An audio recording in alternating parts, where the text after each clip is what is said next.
vrai c'est du temps de vivre et se raconter nos souvenirs et nos projets. On le sait, le temps perdu ne nous reviendra jamais plus. Alors qu'un instant d'amour, on peut 100 fois le revivre avec moi. Par mon amour, mon amitié, le temps de vivre sème dans nos cœurs des fleurs qui ne fanent jamais. Voilà. Merci beaucoup. Merci beaucoup. Bonjour à la maison et merci d'être au rendez-vous tous les mercredis comme vous le faites si bien depuis le début de la saison. Alors aujourd'hui, en fait, l'équipe du Temps de Vivre fait un coup de chapeau important à Saint-Gabriel de Brandon, ou Brandon. On va vous dire pourquoi tout à l'heure. Un beau coin, comme entre autres, connu entre autres, je dis bien, par le Masqué Courant. On vous en a déjà parlé, on vous en parle chaque année, ça fait plusieurs années que ça existe. C'est une grande manifestation sportive qui existe depuis 1975. Saint-Gabriel, c'est aussi le magnifique lac Masquinongé. Si vous n'êtes jamais allé au lac Masquinongé, allez-y le plus vite possible. Au printemps, à la fonte des neiges, c'est magnifique. Sa plage municipale également, fréquentée par des milliers de personnes. Et que dire des brandonnières. Des gens ouverts, des gens généreux, des gens hospitaliers et des gens curieux. Tout ce qu'il faut pour faire une belle et bonne population. Caroline Harvey vient chanter pour nous aujourd'hui. Notre invité spécial, Paul Buissonneau. Sur le plateau, je reçois inévitablement, et ça nous fait plaisir, des amis brandoniens qui viennent nous rendre visite, qui prennent le temps de vivre aussi, me dit-on, et c'est sous la responsabilité, ils sont venus sous la responsabilité de M. Gérard Tellier. Bienvenue chez nous et bonjour. Et puis, il y a aussi notre chef d'orchestre bien-aimé, en qui nous avons mis toute notre complaisance, Robert Thibault. Salut Robert, bienvenue chez nous. Il y a Claudette aussi. En qui vous avez mis toute votre confiance. En qui j'ai mis toute ma confiance. Est-ce que le péché vous déplaît? Il semble qu'il y avait une prière qui tournait autour de ça. Mais passons. Jacques, as-tu remarqué que dans nos familles québécoises, on a souvent été élevés avec des dictons? Oh oui. Hein? Oh oui, oh oui. Moi, chez moi, dans ma famille, ma mère répétait souvent « Tout vient à point, à qui c'est attendre. Oui, » As-tu remarqué que j'étais une fille patiente? Chez vous, toi, dans ta famille, est-ce que vous avez été élevés avec des dictons? Oui, il y en avait plusieurs. Il y avait je me souviens, mon grand-père, il disait toujours « Le temps arrange toujours les choses. » Puis, c'est donc vrai. C'est probablement vrai. Robert, lui, je ne sais pas s'il a été élevé avec des dictons. Oui, c'est pas mal dans la même ligne de philosophie. Je me faisais dire souvent dans des moments difficiles, il faut croire que c'est mieux comme ça. Ah, ça aussi, c'est un dicton. Hein? Il faut croire que c'est mieux de même. Écoute, dans la région de Charlevoix, il y a un homme qui disait à ses enfants, pour les rendre un petit peu responsables, « Tu peux danser toute la nuit, mais au matin, tu devras payer les musiciens. » Ah, c'est pas bête, ça aussi. Un autre, le diable fait les chaudrons, mais pas les couverts qui vont avec. Mais j'ai posé des questions aux gens de Saint-Gabriel qui étaient ici juste avant l'émission, et puis j'ai repéré une table, il y a des gens qui connaissent des dictons. Madame, vous comprenez que j'ai oublié votre nom, Madame Desroches. Oui. Vous m'en avez sorti un. Mon père disait, quand on est né pour un petit pain, on n'est pas né pour une boulangerie. Jacques, ça doit dire quelque chose. Pourquoi vous me regardez en disant ça?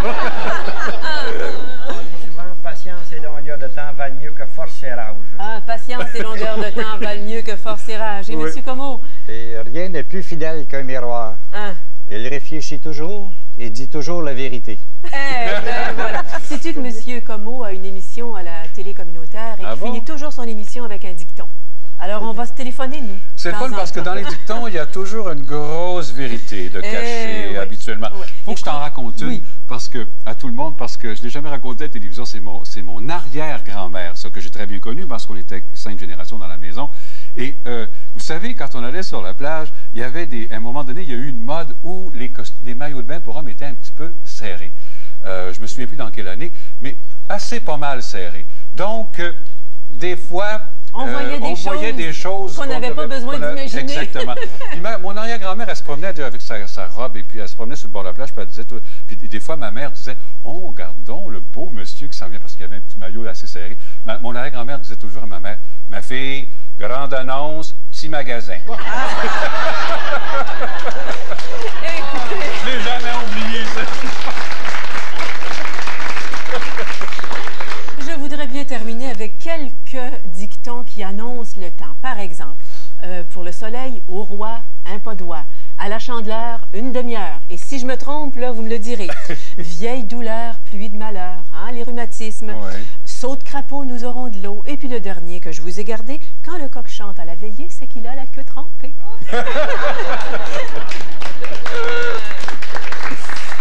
Ah, bon Dieu, on pourrait continuer comme ça pendant une demi-heure. Écrivez-moi donc s'il y en a dans vos régions. Écrivez-moi, ça me ferait plaisir. Je pourrais me faire un beau répertoire de dictons. Oui, bonne idée. Merci beaucoup, Claudette. À tout à l'heure. Caroline Harvey est venue chanter pour nous. C'est une belle voix, vous allez voir. On va parler avec elle tout à l'heure, un peu plus tard au cours de l'émission.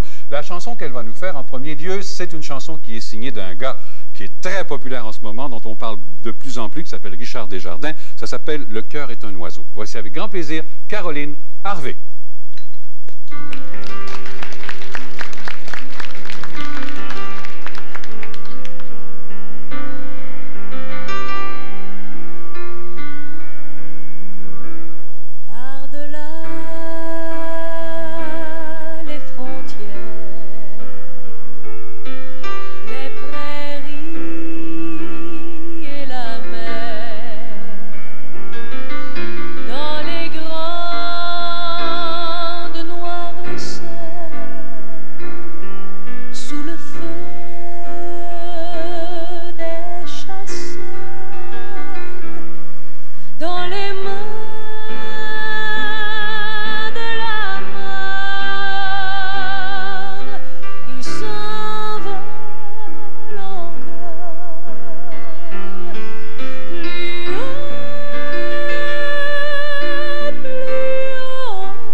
soit petit ou que l'on soit grand, on aime savourer le goût d'une trident.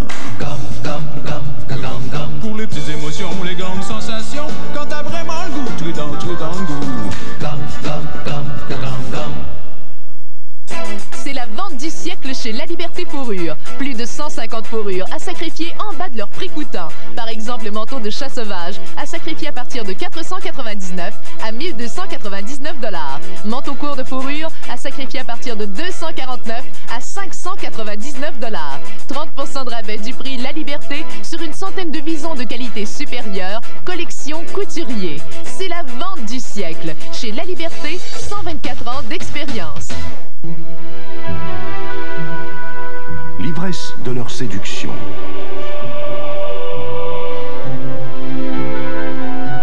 La force de notre émotion.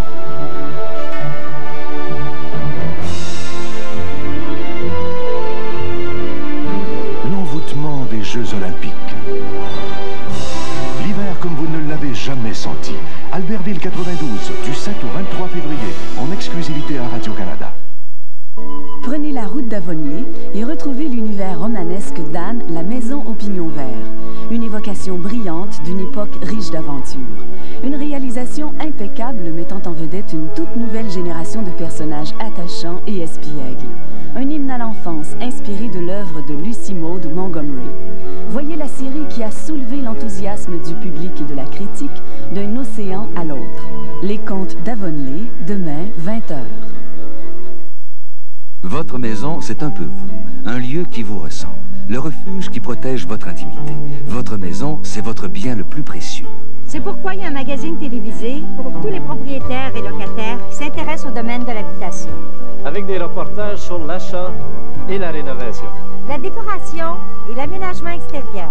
Et 1000 autres sujets touchant la maison. Soyez là. Dominique Michel et Robert Dubois animent le magazine Ma Maison tous les samedis à 16h30. Que l'on soit petit ou que l'on soit grand, on aime savourer le goût d'une trident. Pour les petites émotions, les grandes sensations, quand t'as vraiment le goût, trident, trident, goût.